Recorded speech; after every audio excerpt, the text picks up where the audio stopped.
lot of our Code Red rebels are teachers, and they have every excuse in the book why they can't lose weight, get healthy. But today, you're going to hear all of those bullcrap excuses debunked. Stay tuned. I'm Cristy Code Red, and you're listening to Rebel Weight Loss and Lifestyle, where we believe food holds the power to heal or poison, and we believe our society has been misled regarding proper nutrition and weight loss. You're in the right place if you're looking for some straight up truth, because I'm here to shed light on the lies and brainwashing that has taken place over the past 5 decades. Thanks so much for listening. Welcome back to another episode of Rebel Weight Loss and Lifestyle. I'm your host, Cristy Code Red, author, entrepreneur, retired professional boxer, and I am so glad in this podcast to have Hannah joining me because we have the majority of our clients are teachers and nurses, and we have they give us a fair bit of bullcrap excuses about why they can't do Code Red because of the water amount that they drink, because of their schedule, and it just goes on and on and on. And yes, spoiler alert, Hannah is my cousin, and she's going to tell you kind of how this whole thing got started. But I was talking to her because I attended a family wedding here a couple of weeks ago, and I was talking to her at her house, and I just said, tell me kind of how this whole journey looked like for you as a teacher. And she told me, and I was like, what? You got to come on my podcast. You got to tell people that, because the way that you found a way to make it work, Hannah, was incredibly impressive. So take us back. Thank you for joining me, but take us back. Introduce yourself, first of all. Tell us who you are. Give us some background on you. Tell us kind of, just so we can get kind of a better understanding of you and who you are. Okay, well, thank you so much for having me today. I'm very honored to be here, very excited. My name is Hannah. I am a teacher. I'm going into my 10th year of teaching. Yeah, 10 years now. I am a wife. I love my husband. We've been married for 10 years. And so I'm also a youth pastor with my husband at our church. And so we give a lot of our time away outside of our work schedule. And yeah, that's a little bit about me. That's my background. And I started a health journey a few years ago. And I found that, oh, I got nervous. I had a dream in 2023. It was February. I had a dream while I was at a friend's house in Washington State. And in my dream, I did Code Red. And when I woke up from this dream, I knew that the Lord had really given me that dream. And in my dream, I had lost all the weight that I was carrying, and I had become pregnant. And fertility is part of my health journey. It's something I'm seeking. So I woke up and I told my best friend that I was visiting, like, this is what happened in my dream. And she really said, like, okay, I'm calling you on it. Like, it's time. Like, you really need to do something. And in a loving way, she just said she was pretty concerned about the weight that I was carrying and basically my overall health. And so I said, okay, I'm going to do it. I'm going to do it. And I only told her, and then I told my husband. And 2 weeks later, I registered, I signed up, and I never looked back. So I've been doing Code Red since March 4th, 2023, living the Code Red life. And it has changed my life completely. I've lost about 45 pounds with Code Red. And I really took my life back. So that's how it started for me. I had already seen your videos. Of course, I knew Code Red existed, but I was a little bit nervous to do Code Red just based on probably self-loathing, like feeling unworthy of losing weight, having some issues in my mental state of where I was at in life to be able to really commit to myself that I would lose the weight that way. So, Hannah, your dad and my dad are brothers. And on our dad's side of the family, the Terahurst side of the family, every single brother and every single sister, there are three boys, three girls. They all deal with, some of them are obese and some of them are dealing with just being really overweight. Like my dad, your dad, all the sisters, all of our aunts. It's just something that I've dealt with. It's something that uh, my sister has, your sister has. It is just not so much on your mom's side of the family, but more on our dad's side of the family. And we all deal with being, with our weight. We all have dealt with our weight. Now you are under 5 feet tall. So your starting weight was dangerous for you, right? You were having health problems. You just didn't feel good. Kind of describe to us what life was like before when you were dealing with being overweight. That's a great question. So, before before losing weight, my bones would crack. I'd get out of the bed in the morning, and I was literally in pain. Um, I felt that I it was difficult to even lift things. It was difficult to maneuver my way around. My classroom, for example, it was difficult to walk between the desks. I had a lot of struggles that you don't think about until they're gone, and you realize, oh my gosh, like my life is so different now. I had a lot of joint pain, like I mentioned. Um, I have a list. Can I look at my list? Yeah, look at your list for sure. I always So make a I list. I make a list for myself. I stick it on the computer screen and then I look at it while I'm podcasting because I mean, I've been hit in the head a lot. I can't remember jack squat. Yeah, and if you're not used to podcasting, you might be nervous, but I made a list of things that I've changed in my life, as I've lost weight so that I don't forget. So my bones used to creak when I'd get out of bed in the morning. I had a knee injury actually in 2022 that was really terrible. I fell off of a chair in my classroom. Teachers know we do things maybe we shouldn't do, but I landed with all my full weight, all my excess, unneeded, really awful weight on my knee, and I really injured myself. I wasn't sure I would ever really get the mobility back that I had before. And so actually after losing the weight, I got complete mobility back to the point where I could like run again, which was amazing. I used to use the bathroom all night long. I used to have to pee all night. And when I changed to Code Red, I no longer have to do that at all. I actually don't use the bathroom while I'm sleeping. I get a full night's rest. I would go like 5 to 6 times a night. That was a major, major change for my life. Yeah. Uh, One of the biggest ones. I noticed a lot of changes in my appearance, like my skin got softer, my hair got longer, these things. My clothes fit better. I had to get new clothes. Um, I had a lot more energy. I think that's a really big one to hit with teachers. So I had a lot more energy after doing Code Red. Actually, not even after, like during Code Red, within the first couple of weeks, I noticed my energy levels change. I used to have a struggle to stay awake. I was addicted to caffeine. I was addicted to Diet Pepsi was my choice of poison. And I was just on a constant intake of Pepsi. I was leaving work on my lunch break to go grab another one down the road and come back and finish the day. Um, and I no longer need any of that. I can actually go a whole day off of my morning coffee. So I know that it's not caffeine that's driving me anymore. It's the food that I'm sustaining my body with. Um, I created a better reward system for myself that no longer was situated around food.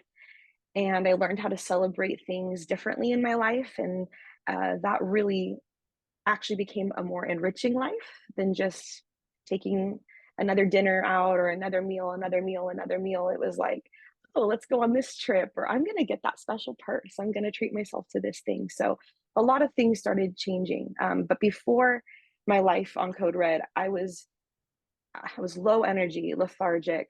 I had a really difficult time maintaining the energy throughout the day that was needed. I was exhausted. I was on caffeine. I was using the bathroom so often, especially when I had dehydrated myself all day at work and was rehydrating in the evening and then going to the bathroom all night. And so those are some of the things that I would say really changed for me after doing Code Red. So you obviously we're cousins, and we've stayed in touch for all of our life, but you knew that I owned Code Red. You knew the success. You knew our Aunt Barbara had lost 80 pounds back in 2019 on Code Red. Our cousin Rebecca lost a lot of weight. She was able to get pregnant and have a baby. We've had various family members come in and out. My mom has kept, almost 50 pounds off for 9 years. Carrie kept 110 pounds off for 13 years. All these people have had success, but it just didn't quite tell us, it didn't quite click before. You weren't ready before. You didn't think it was going to happen for you. It was a non-thought.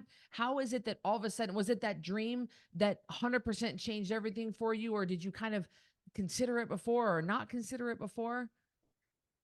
I would say that in the back of my mind, Code Red was like a looming thought. And I had considered, yeah, I should do Code Red, but it seemed really intense. And I just was a little bit of a chicken. I think that's the best way to sum it up. So I was like, no, I'll try this. I'll try this. I did try a couple of other weight loss programs. And to be honest with you, people say it's easy to lose the weight. I've heard people say that. Actually, when you have a hormone problem, it's not easy to lose weight. And so I actually tried some other programs with zero success. And I actually did them with Fidelity and I didn't lose weight at all. And so I have PCOS. I don't mind sharing that. I have PCOS. And so I have some hormone imbalances with that. And I had never found success in another weight loss program. And so sometimes when you try something like a weight loss program that doesn't work, then it makes you pretty discouraged to try the next time. So the closest thing that I had ever done to Code Red, I had found some success with. It was similar in that it focused on real food and not the other pieces that come with Code Red, not the community, not the other, well, I would call them rules, but these other lifestyle choices that make the major difference, like sleep and water and prioritizing those things in my life really helped make the big difference. So I would say I was a chicken. I was discouraged from no success in previous weight loss attempts. And what really changed for me would be the dream. But prior to the dream, I would say in 2021, I really started down a path of deciding my life needed to change. I needed to change things that were happening in my life, choices that I was making that were causing me to be somebody who was giving away a lot of my time and my attention and my focus to things that made me feel like I had the accolades, like that was something good I should do. But in reality, I was really, really draining myself dry to the bone of who I was. My core was empty and I was in a really deep, dark state at the time. And so I decided it's time. I have to change some things. I actually went on sabbatical from my church. I got some help. And as I started down the process of getting this help, I learned the need for boundaries. And I would thank God for that. He really taught me that I needed to have some healthier boundaries in my life and I needed to say no and learn that it was a beautiful word. And while I was learning about boundaries and that it is okay to say no, and that God's equally proud of me when I say no as He is when I say yes, I found that I was able to really be open to trying weight loss again. And this time I had no idea the success that was going to come so rapidly. And that's profound, and that God gave you this dream and you obeyed. And I like, one of the things I like about you is just being able to spend time with you for 3 solid days when we were down at the wedding, is that you do have very solid boundaries, and it's just like bam bam bam, it's very cut and dry for you. So that wasn't always like that for you. You just kind of, you would say yes to everything. Were you more of a people pleaser back then? I mean, is it drastically different now, the Hannah I see now, as opposed to the Hannah before? I think that the Hannah you see now is more confident in the ability to say no without hurting people's feelings. I was more of a people pleaser. And I actually think a lot of teachers, like, I'm not trying to lump us all together and say we're the same, but we're the kind of people who we like to be able to help others. It makes us feel really, really good. And so sometimes people who find that that makes them feel really good, they kind of get a head high from helping almost. You start to really blur boundaries of what's appropriate to really keep saying yes to. In my case, I was balancing almost two jobs. I'm I'm taking on a lot of extra volunteer work. I was taking on a lot of work in the classroom, of course. And sometimes as teachers, they want us to take on volunteer work outside the classroom. But I would say between the Hannah then and the Hannah now, it's not that I'm less feisty or spicy. I think my personality is pretty similar. It's that I can easily say no now. I can easily draw a boundary for myself and I can make a promise to myself and keep it. I used to be somebody who would think I have great intention. I'm going to make sure I'm in bed by this time tonight. I'm going to make sure that I eat the dinner I planned. And then I would fall through on my own commitment to myself. And now I just decided I have to prioritize me. I have to choose myself for a while because if I don't, I can't actually help other people. It's not actually helping anybody if I'm not my best me. So I started to really draw a hard and fast line. And I'm so grateful you actually observed and saw that I have good boundaries. I would say that it is something I am you would have seen a different Hannah had you been there even just 3 years ago. You would have said, "Oh, she's just doing okay, okay." You know, she's eating whatever she feels like. She's walking around the house and telling too much information about herself in this story. Like I was just an oversharer and over the boundaries were really blurred and they have really strengthened since my journey started in 20 I would say 2021, 2022 with that. So, how did you get to be 50 pounds overweight besides the PCOS, which doesn't make anything any easier? It wasn't just the PCOS that had you put on 50 pounds over being over 50 pounds overweight. What were you doing? What bad habits were you shoving crap? Were you eating too late? I mean, was everything drive through Uber Eats? What was the problem here? I would say number one, I replaced my reward system of life to be that I would get to eat something special or something I was craving. Honestly, celebrating became a great reason to go eat. And so I would find every reason to celebrate. Today, my students accomplished this. So I'm going to go get a pizza. Or today, this happened and now let's go try that new taco place. And I do live in the Bay Area of California and I want to say that we have every kind of food here and it's available like right down the street from me. I can go get any kind of food. I can have and not just American food, like any spice of life, it's available to me. So the proximity thing is a factor too, like just seeing that and going, oh, I think I want to try that and finding a reason to try it. So because food became such an ingrained part of my life and my day to day, then it became a focal point of vacations. So then I was truly planning trips and sometimes just overnight trips because, like I said, I'm on a fertility plan right now. Like I'm trying to figure that out. I have no kids. So traveling, even from a Friday to a Saturday, is not a hard thing for me. So I would be like, oh, let's go to this city on Friday night and we're going to try this restaurant. And then in the morning when we wake up, we'll try this breakfast. So it became an obsession and an addiction to try new foods and to treat myself to these things.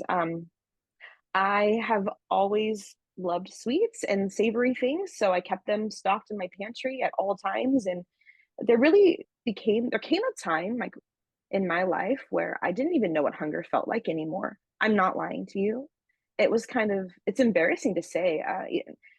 I really didn't. I didn't ever go without I just treated myself all the time to whatever I wanted all the time. And it was a constant um, feeding. It was a constant, and sometimes the calories came through a form of a special drink. Like it was just a constant intake of making my stomach feel pleasure or pain so that I didn't have to think about the stress of whatever else was on my mind.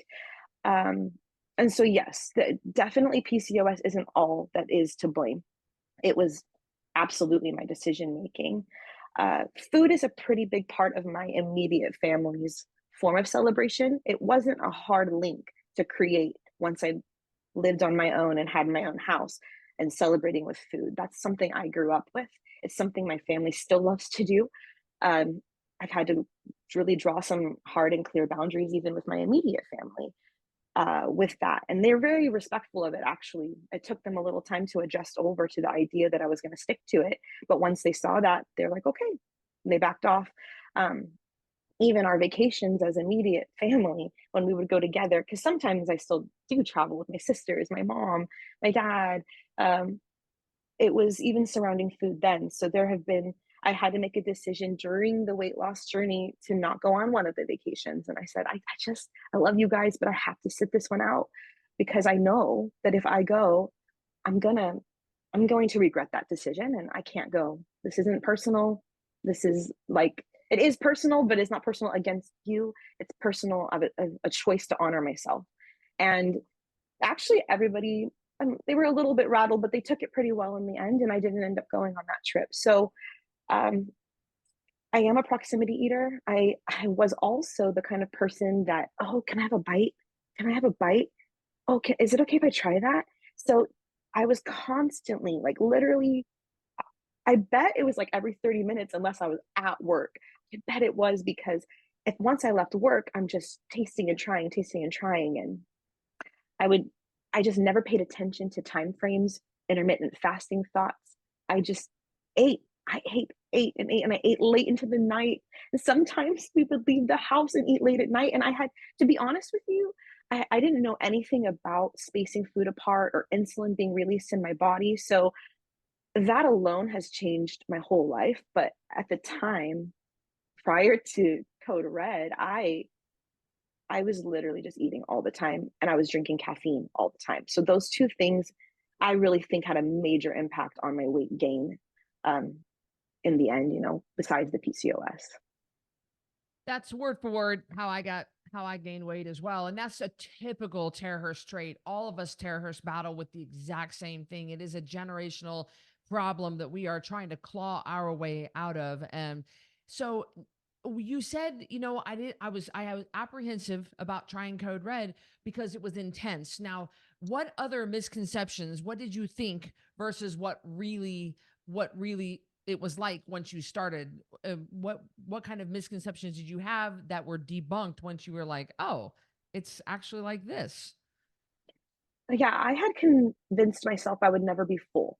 I actually had a fear around the idea that I won't get full, um, which, I had to really face that fear even during Code Red when I was getting full, but I was still overeating because I kept telling myself, well, if you don't eat like this other bite, if you don't eat everything on your plate, you're not gonna be full.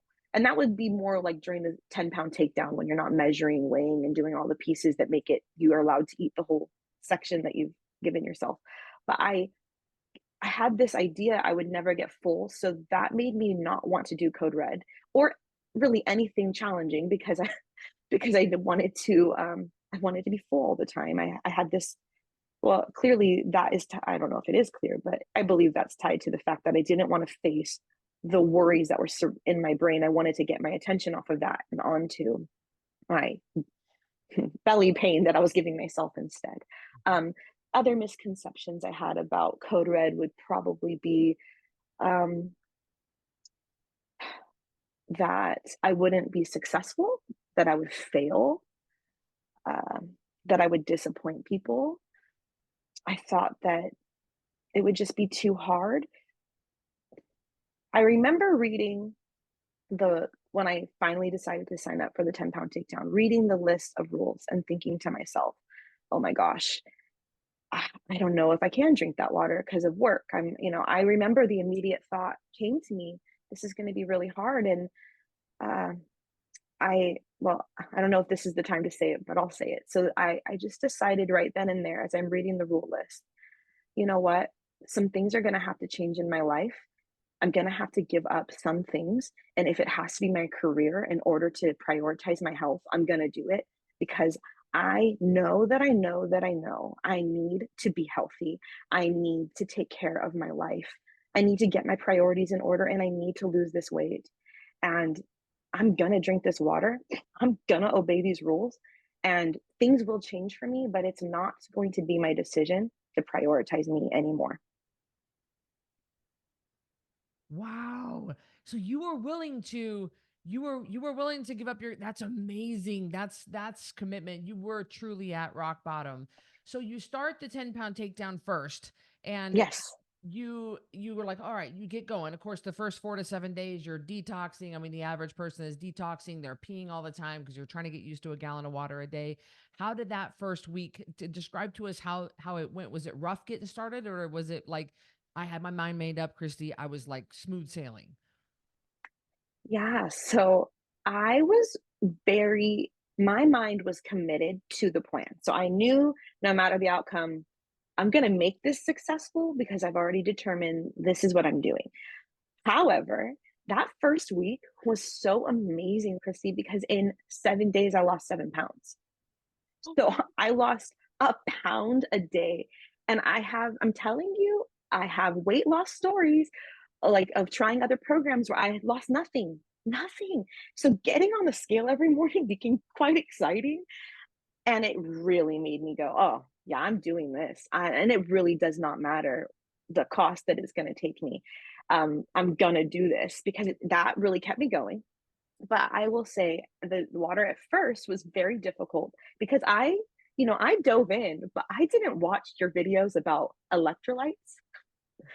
So I became the victim of 1 week's worth of pushing out everything, which I still drink the 1 gallon a day, by the way. Day one, I did it. I drank a whole gallon the first day, which is why I think I had so much success right away, is I fully fledged went into the program and followed every step.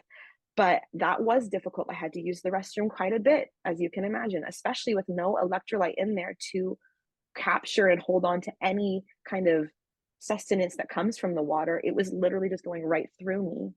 And I remember being at work and having to use the restroom quite a bit. And so I would call the office and I would say, I need to use the restroom. And they would try to send someone, if they could, to stand in my classroom. And if they couldn't send someone to stand in the classroom, I said, okay, well, I'm coming to you then. And I would line up my students and we would walk to the office. I would knock on the door and I'd open it up and say, they're here for you. And I would walk in and do my business. And then I would walk out and walk them back to class. And really quickly, they realized, all right, Hannah's not taking advantage. She doesn't want to make an extra copy. She doesn't need to make an extra coffee. She literally has to use the restroom. And so I wasn't taking like very long. I'm going to the bathroom really quick. So I'm saying 3 minutes tops for me. I'm running in, I'm running out. I'm a teacher, so I know how to get stuff done quick. But I would do that. And I actually walked my students to the office several times because that was the only way I could get my water in and be able to use the restroom as needed. Um, so that went on for several months. That wasn't just the first week. The water, adjusting to the water and understanding that hydration is an important part of weight loss and is an important part of a healthy life. I was like, well, I have to do this and I have to make this work. This is the career I chose. I do love my job with all my heart. And I want to make this work. So this is how I can make it work. And really quickly, people started to see that I was losing weight. Actually, within 3.5 months, we'll say, I think it was closer to 3, but my mom said 4. 3.5 months, I had lost almost 40 pounds.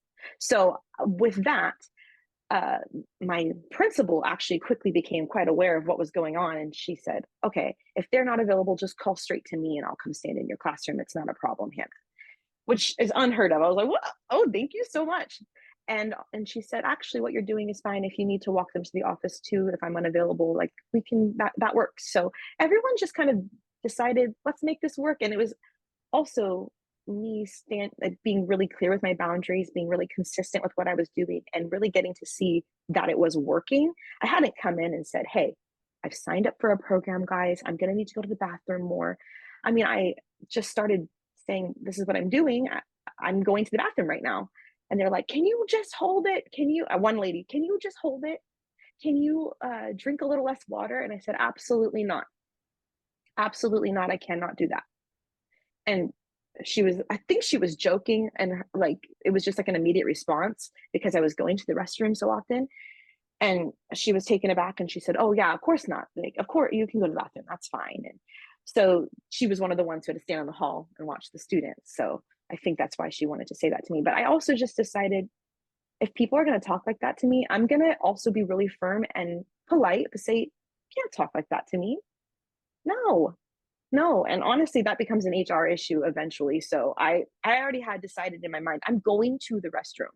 And I will tell you that now, at this point in Code Red, I can pretty much wait to use the restroom and go every 90 minutes during the workday, which for me right now works out really well. I teach first grade, and for the teachers who are wondering, so I can take my break about every 90 minutes and go to the restroom. I have had to use the restroom during the school day. Since then, it happens, and I just call the office. And again, if no one's available, I walk them to the office and I say, I need to go. So that is kind of how the water part of Code Red adjusting over went. Uh, Back to the first week. The first week, I was still afraid that I would not get full. So I was overeating the Code Red foods that were allowed on the 10-pound takedown, but I was still only eating those foods. And it was amazing because I was still losing weight. Uh, and I found within a week, about 7 days of the detox, like you said, maybe I don't know what led to it, but I was full. I was full and I couldn't believe it. I was full when I ate meal one, all the way until time for meal two, because the 5 hour spacing is still part of the 10-pound takedown.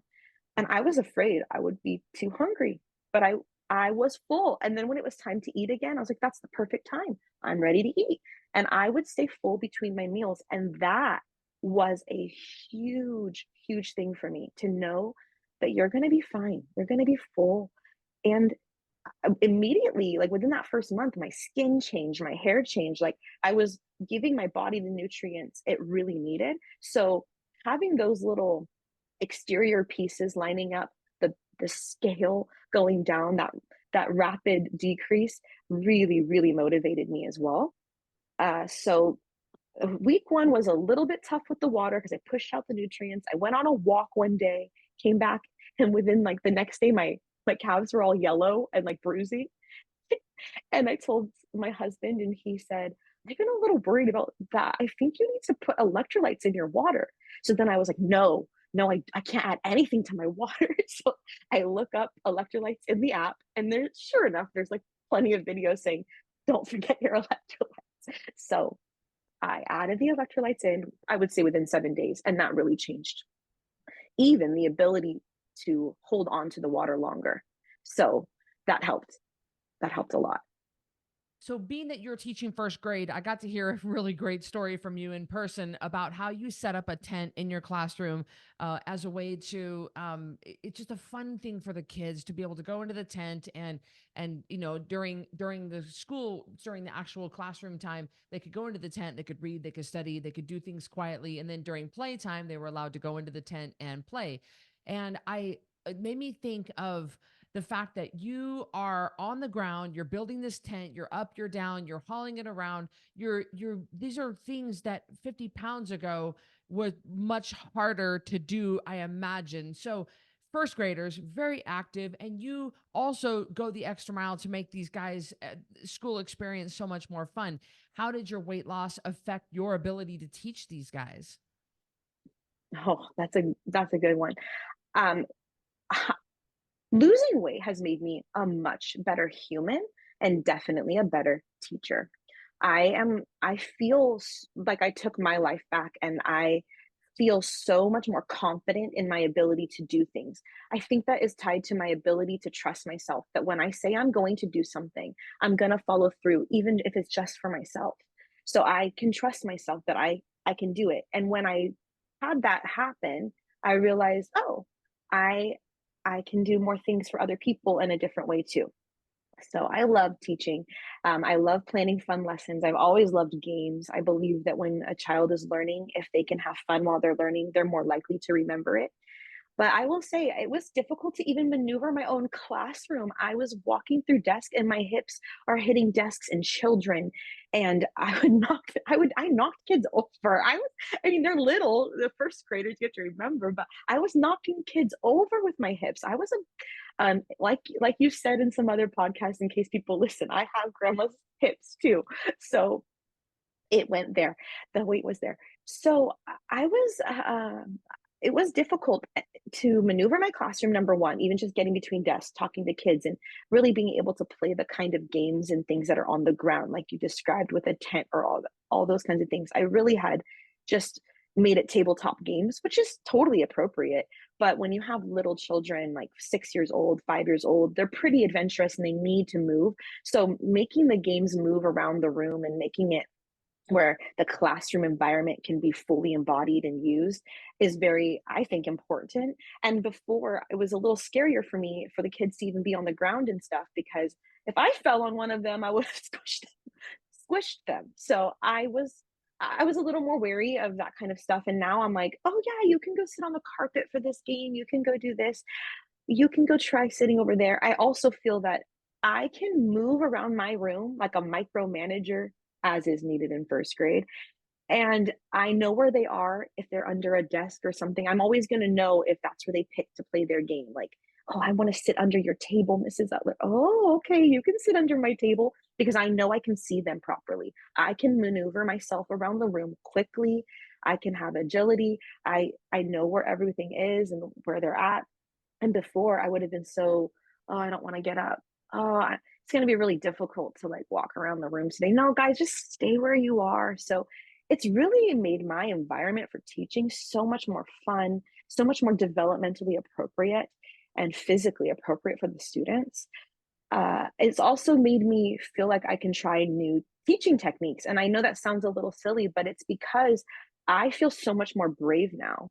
I tried something and I was so successful. And now I know, okay, if I can do that, I can pretty much do anything. Honestly, that's how I feel. I'm like, and if I can't, I can do anything for like a month. I can do anything for 2 weeks in the classroom to try and see if it works. So, oh, I'll try that weird seating arrangement for the desks. I can try the letter E. I can try the new and hip way of putting the desks in the room because I I want to see if it's what's best for students. And before it was what was just going to be easiest for me, what was just going to make my day better, what was going to make it like, kind of go by and with the least amount of trouble. And now it's like, no, what's going to make it best for them? Yeah, it'll be inconvenient for me a little bit, but what's going to be the best day for the kids and their learning? And I feel that Code Red, like really, it immersed itself so far into my life that it even impacted my ability to make decisions of trying new things and trying hard things.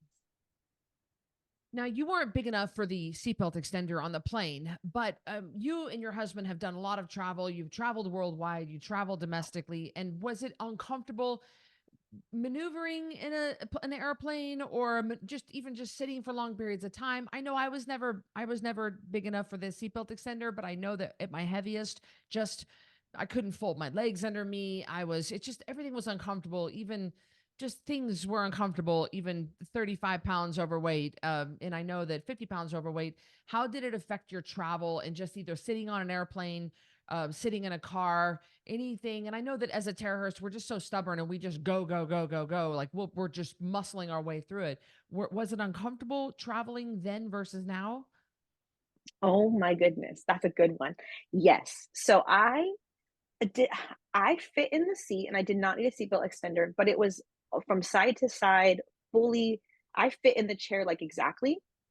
And I'm very short, so I always had leg room, but it was still uncomfortable and it was hard for me to bend over and get things from under the chair. So I was always trying to unpack my entire bag like into the back of the airplane. And like you said, my husband and I do international travel too. So sometimes we're willing to go ahead and spring for the better ticket, sometimes not. So I want you to picture the most basic economy ticket, very little leg room, and even those were getting hard for me to fit in. Okay, so yes, I now see a major difference. I can fit myself into my chair. I'm very small compared to before, and I feel like maybe I almost spilled into the seat next to me. Like it must have been a little uncomfortable for the people sitting next to me before, because now I know it's not uncomfortable for them at all, and I noticed that right away. I remember, it's like I said, a really big majority of the weight came off really fast. So I went on a trip from March to like July. I got on an airplane and I was like, whoa. I just remember the first time I was like, I, I'm like a different person in this chair. I fit so differently. whoa, this is a major, major change. And it was so much easier to travel, so easy to let people walk in front of me. I don't even have to get up now when people walk in front of me in the airplane because I like the aisle seat because I still use the bathroom a lot. I can let them pass in front of me. I can just put my legs to the side. They can fit comfortably right by me. Just kind of crazy changes like that. And one of my favorite places to go, Christy, is Disneyland. I know you know that about me, but I want to just mention that I also fit on roller coasters differently. And I really, really do, to the point where it's not that I ever struggled to fit on a roller coaster before. I've never had an issue where they said you can't ride the roller coaster, but now I am flying out of my chair. They're more fun. I am literally scooting across. I'm popping out of it a little bit. It's just improved. Even my favorite thing to do is better. Like I'm kind of a thrill junkie. I love roller coasters. Now they're even more fun to ride.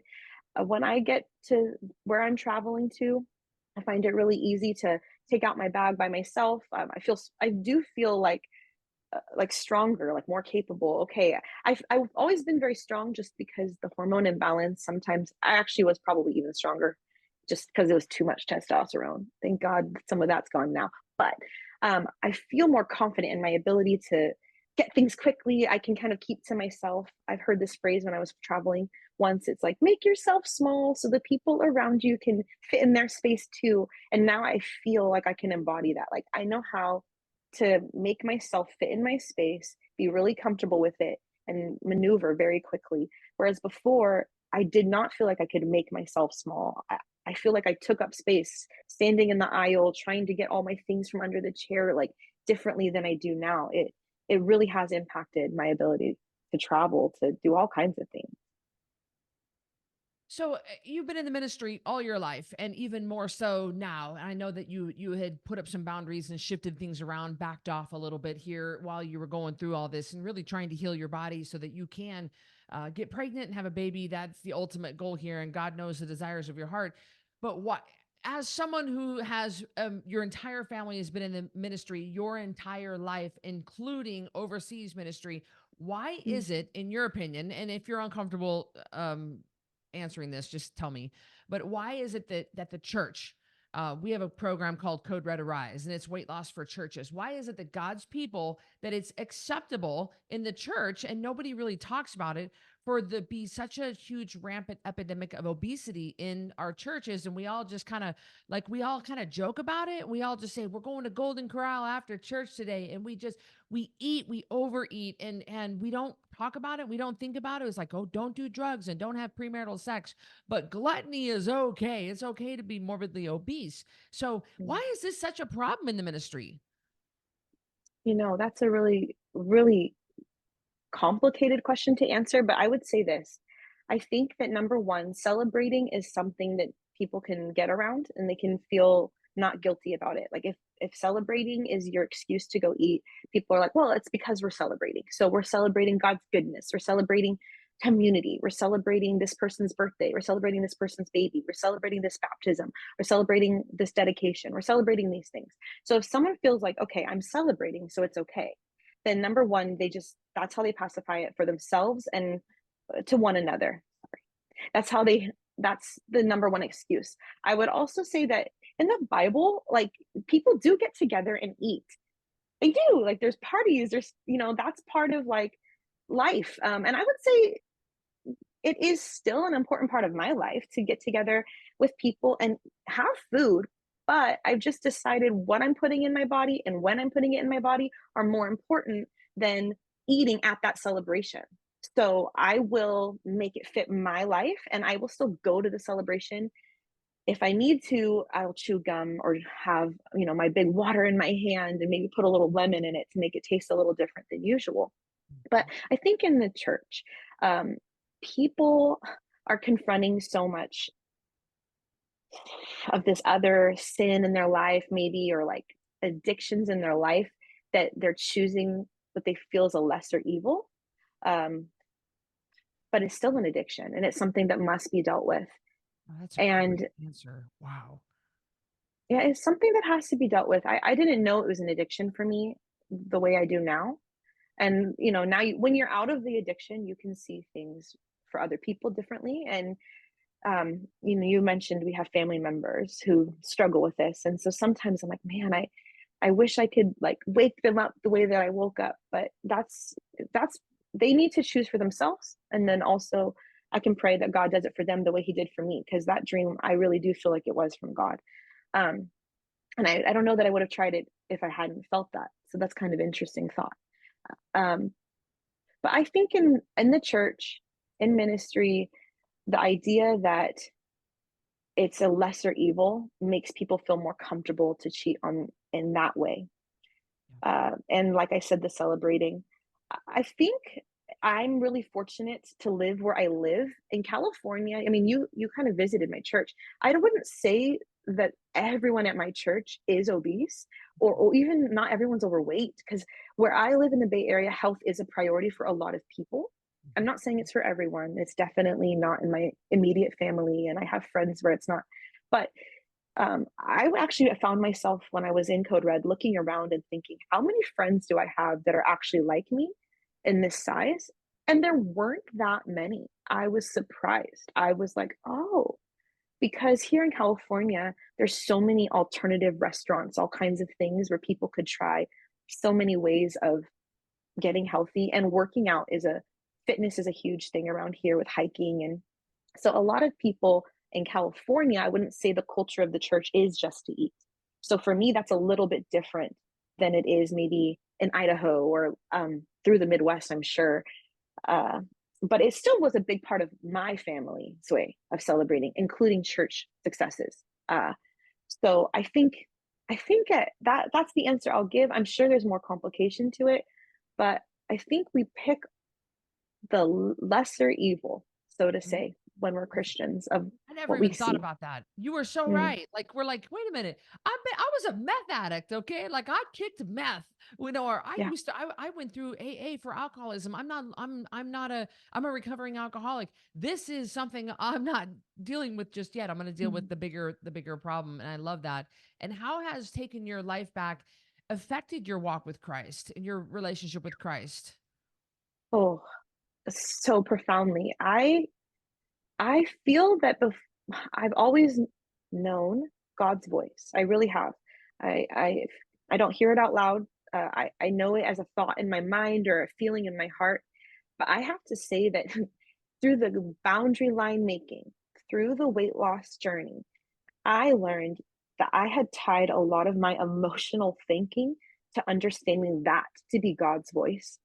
And I no longer feel emotionally drained in ministry. I don't feel emotionally like overcome when I'm dealing with a hard situation, because I actually think God's voice is pretty logical and really clear.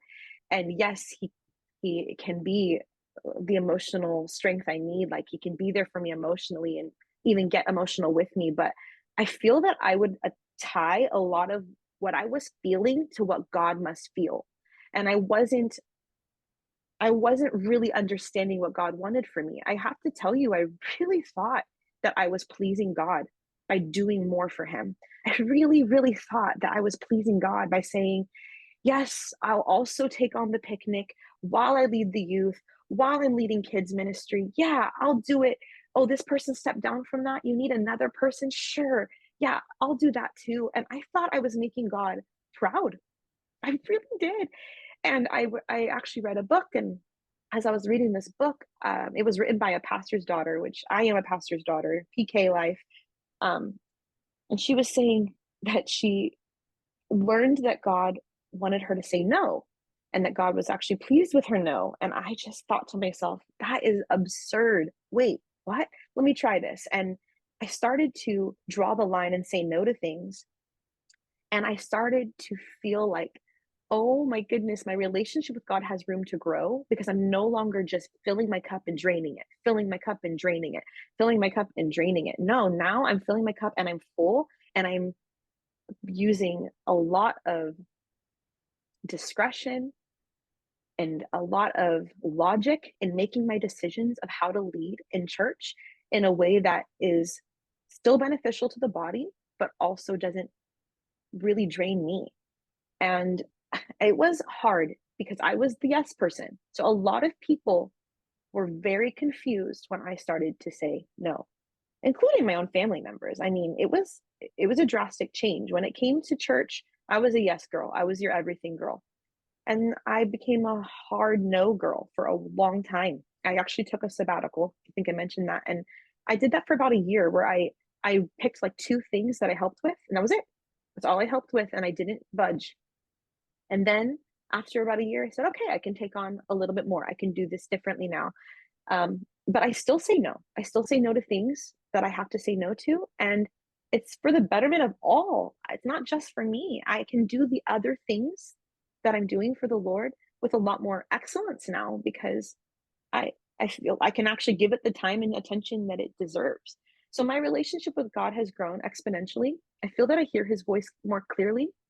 I feel like it's less draining, it's not harsh, there's no guilt attached to it at all. And I feel that he I feel that God gives us the power of choice and that he enjoys that out of us because that's why he created us, right? Is with a free will. Is that he wants us to want him and he wants us to want to do the things for him that we're doing or the life that we're living. So for me to say no to some things, I actually think it made him really proud of me. I really, really do. And I think that now my relationship with God is the strongest it's ever been.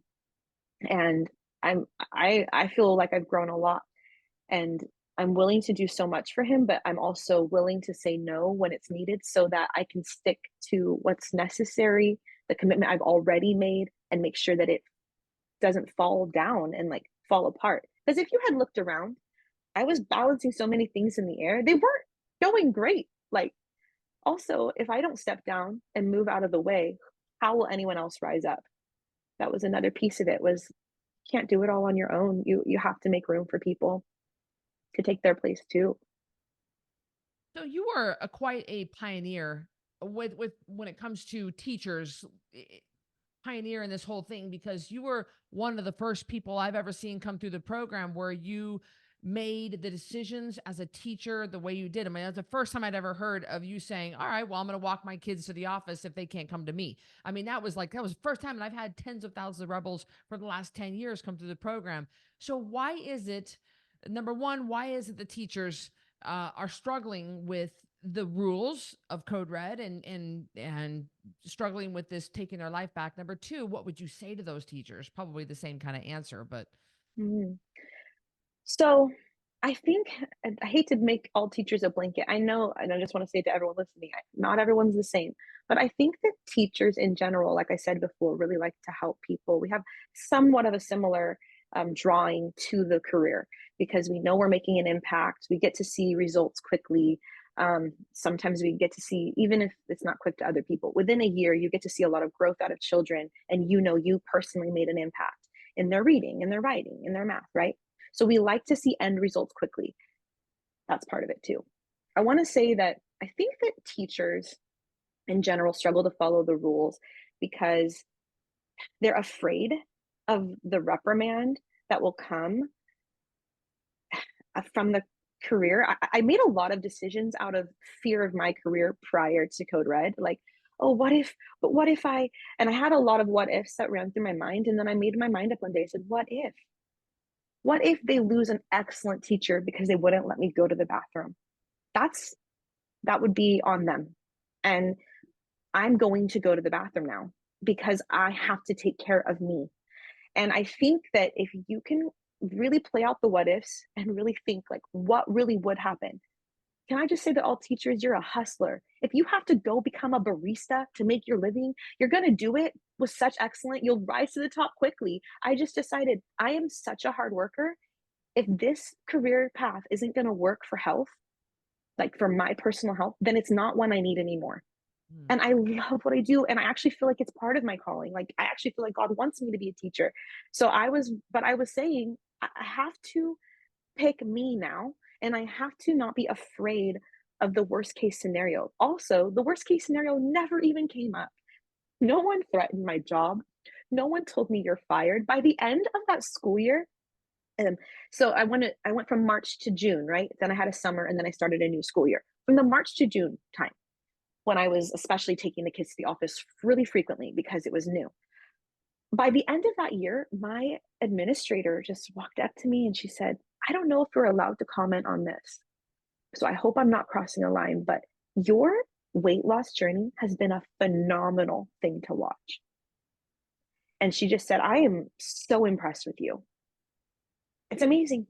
And then I was like, thank you. Like, that is so nice. Thank you so much. But I think that people are afraid of the worst case scenario, especially teachers, because we're constantly thinking about the kids in our class and what they need, everyone else's needs. You're genuinely always thinking about everyone else's needs. This kid's IEP plan, this kid's 504, this kid's, whatever they need. Like, oh, their special seating arrangement because they can't sit by so and so. That you forget yourself in the day. You forget, like, I have needs too. And I just decided, man, I have to do this with fidelity, with everything in me. I cannot, I cannot, I cannot choose everyone else but me anymore. Well, then there will be no me anymore. I will disappear. Honestly, I was I hear you say it in your podcast, but it's so resonating. Sending myself to the grave sooner. Like, I was only getting fatter. Like, I was only getting bigger. I knew it had to change. So I think teachers do it because, number one, they're always thinking about other people. I really do, especially their students. So they think, oh, like, it's going to be an inconvenience for me to leave the classroom right now to go to the bathroom. Well, yeah. You know what else is inconvenient? Dying early and peeing all night long. Exactly. Oh, man, just peeing all night long to not do that anymore.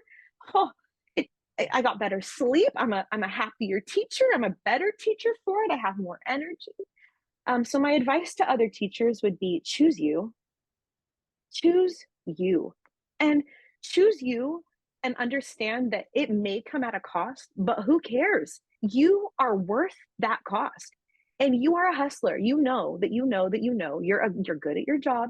Not even, we don't get enough recognition at all as teachers. We are in the classroom killing it. Like, if you could see some of my lessons, Cristy, you only got to hear about the 10th, but like, you're all impressed. If you could see some of these teachers' lessons, I guarantee you'd be like, where did you get that idea? How are you coming up with this on the spot like this? We are hustlers, though. We can do anything. And so I say to you, if you're a teacher considering following this program or considering following it with fidelity, do it and pick yourself for good reason. Pick yourself, do it, and make it happen, no matter the cost. Well, I don't know if you are not inspired by this podcast. I don't know what inspires you. Hannah, I cannot thank you enough for coming on here and sharing your story. What an incredible story. Thank you. I was going to say, where can people find your stuff? And then I'm like, she hardly ever posts on social media.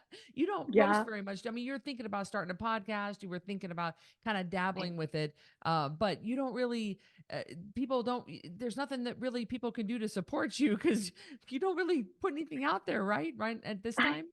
At this time, I do not. I am considering starting a Disney podcast of some sorts eventually. I'm at Happily Ever Utler on Instagram, but I mean, there's nothing to see there right now, but eventually maybe there will be. I think you should call your podcast Happily Ever Utler. Okay, that's a good idea. I think so too. Because it does have a Disney ring to it a little bit. So that's just, of course, I love that. I love that you did that whole play on words anyway. Well, thank you again so very much. And guys, I hope you enjoyed this episode of Rebel Weight Loss and Lifestyle, and we'll see you on the next one. Thanks, everybody. Thank you so much for listening to Rebel Weight Loss and Lifestyle. If you are looking for some hardcore accountability to get and keep this weight off, look no further because I've got VIP Connection. This is the ultimate connection to me, just short of me sleeping on your couch. You're going to get 3 daily messages from me in real time directly to you. You're going to submit your weight every Friday. We're going to go over it in a weekly meeting on Sunday nights, and I'm going to give you feedback. You'll have access to a monthly VIP breakfast with me in Boise, a monthly VIP supplement box, access to any workshop, any PDF promo that I hold for that month. You'll have access to the Ringside membership. And best of all, you'll have a fully customized nutrition program written just for you. We're talking about over $3,000 total value for $397 a month, and you can cancel anytime. Go to coderedlifestyle.com/VIP to check that out.